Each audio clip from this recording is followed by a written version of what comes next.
আজকে আপনাদের সাথে একটা গল্প শেয়ার করব। গল্পটা হচ্ছে একটা ছেলে মুসলিম আর একটা মেয়ে হচ্ছে হিন্দু ধর্মের। তো তাদের মধ্যে একটা সম্পর্ক হয়। ছেলেটা জবের জন্যই আর কি নিজের জায়গা থেকে অনেকটা দূরে গিয়ে জব করে।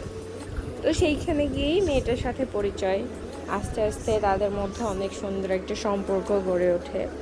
আবার মেয়েটার দিকে হচ্ছে তার মা বাবা ছিল না, ছোটবেলা থেকেই সে তার খালামণির কাছে বড় হয়। তারা 3 ভাই বোন ছিল। বোন ছিল সবার বড়, ভাই ছিল মেজো, আর এই মেয়েটা হচ্ছে সবার ছোট। তো অনেক ছোট থেকে অনেক কষ্ট করে বড় হয়। জানেনই তো যে মা বাবা না থাকলে একটা মেয়ের জন্য বা একটা ছেলের জন্য